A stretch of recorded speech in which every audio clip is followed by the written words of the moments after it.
Jadi ada satu keluarga yang tinggal di Jakarta. Keluarga ini tuh lumayan berada dan punya satu rumah besar yang emang ditempatin sama mereka rame-rame. Keluarga ini terdiri dari seorang kakek. Dia punya 2 anak. Nah, 2 anak-anaknya ini tuh udah pada nikah dan punya anak. Jadi kakek ini tuh punya 2 anak dan 1 cucu dari anak pertamanya. Kebayang gak? Bayang. Sehari-hari mereka semua tuh hidup rukun banget. Sering juga ngadain acara di rumahnya, ngundang keluarga-keluarga besarnya juga buat datang. Pokoknya tipe-tipe rumah yang selalu open house kalau ada acara besar gitu, Moebi. Berarti ini satu rumah keluarganya udah banyak dong? Iya bener, Moe. Si kakek kita panggil kakek aja ya. Anak-anaknya namanya Bagus sama Bima. Cucunya itu tuh anaknya Bagus namanya Lita. Kakek tuh tipe kakek yang adil sama anak-anaknya dan sayang banget sama cucu satu-satunya. Apalagi Lita itu masih SD umur 7 tahun, jadi masih kecil dan sedekat itu sama kakek. Sampai akhirnya di umur 80 tahun kakek meninggal karena sakit. Bagus, Bima sama istri-istrinya termasuk Lita tuh sedih banget. Mereka terpukul karena kehilangan kakek. Di hari kakek meninggal, Bagus dan Bima tuh sibuk ngurusin pemakaman kakek. Sedangkan istri-istri mereka tuh sibuk ngurusin rumah kakek, karena jenazah kakek kan akan ada di rumah dulu sampai zuhur baru dimakamin. Lita cuma bisa nangis-nangis di samping jenazah kakek. Keluarga sama rekan-rekan terdekat kakek juga udah mulai pada datang nih ke rumah kakek buat ngelayat. Akhirnya sekitar jam 12, jenazah kakek dibawa pakai ambulans menuju pemakaman. Hari itu tuh lagi terik banget, semua keluarga juga datang ke pemakaman kakek. Dan ketika prosesi pemakaman selesai, Bagus, Bima, istri-istrinya dan Lita balik ke rumah. Mereka ngejamu tamu yang makin ramai datang sambil nyiapin untuk pengajian malam nanti. Sekitar jam 7 malam, pengajian mulai, semua berdoa buat kakek. Setelah pengajiannya selesai, ada satu teman Bagus nyamperin Bagus, namanya Rina. Dia ngobrol sama Bagus, ngomongin kakek, sampai-sampai Rina itu tuh nawarin Bagus untuk ngejual rumah kakek dan hasilnya bisa dibagi sama Bima. Jadi emang Rina ini tuh emang agent properti, dan dia tuh nawarin Bagus untuk ngejual rumah kakek karena rumahnya kakek tuh lokasinya strategis, gede, dan kebetulan harga properti pada saat itu juga lagi naik dan bagus. Anjing, agak kurang ajar ya. Di hari H pemakaman baru meninggal langsung ditawarin gitu anjing. Iya benar, Bi. Jadi kayak nyari kerja ya. Terus jadi Rina tuh nawarin biar Bagus dan Bima gak kehilangan kesempatan ini. Ditambah ternyata Rina udah punya klien yang lagi nyari rumah di daerah rumah kakek dengan luas tanah yang hampir mirip sama rumah kakek juga. Ngedenger itu Bagus yang lagi berduka cuma iya-iya aja. Tapi 2 minggu berlalu, Bagus tuh kepikiran sama omongan Rina tentang rumah kakek. Dia mikir lagi pula rumah ini juga terlalu gede buat mereka semua. Dan kalau dijual juga lumayan bagus.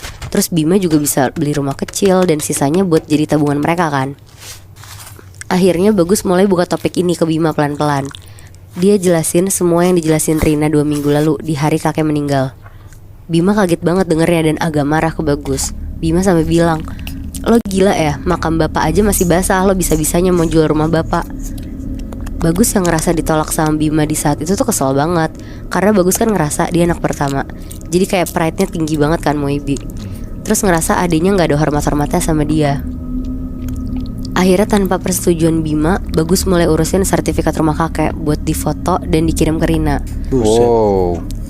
Pokoknya Bagus di sini tuh bener-bener sepihak aja tanpa ngelibatin siapapun. Ya Rina namanya agent properti senang-senang aja dong. Dia juga nanti dapat fee-nya juga kan soalnya. Gak lama ada kliennya Rina nih datang ke rumah buat ngecek rumahnya kakek. Terus pas banget si kliennya datang, Bima tuh lagi di rumah. Ngelihat itu Bima langsung ngusir Rina sama klien ini di depan Bagus. Bagus yang gak terima kesel banget sama Bima. Akhirnya Moebi, Bagus pakai cara yang gak diduga-duga. Dia pakai orang pinter buat guna-guna Bima biar Bima tuh nurut-nurut aja sama Bagus. Buset, sampai begitu ya? Wow.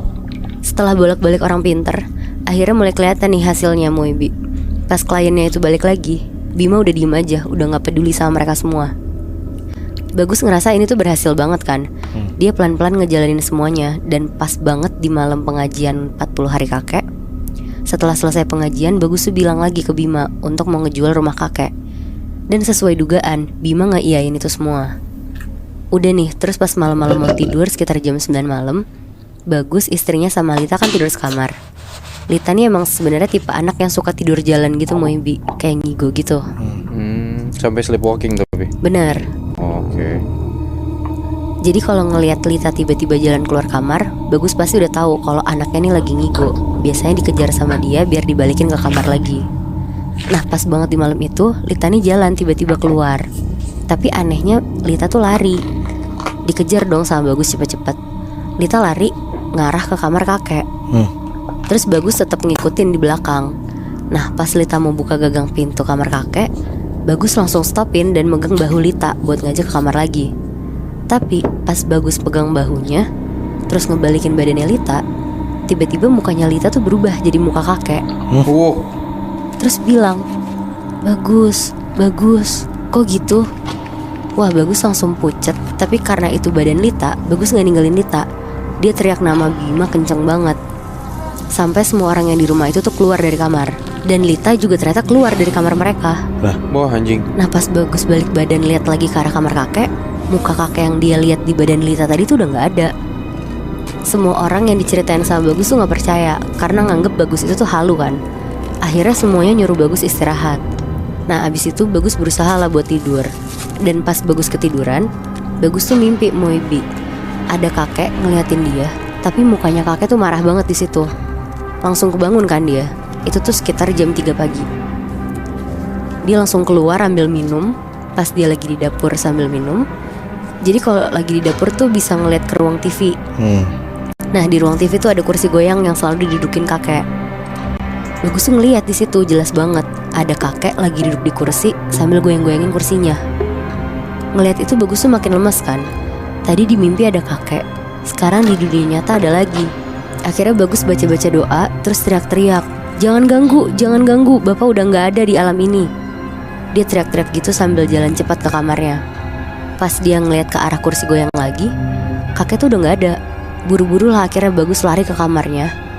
Tapi pas dia mau masuk kamarnya, tiba-tiba Bagus tuh ditepok dari belakang kenceng banget. Bagus!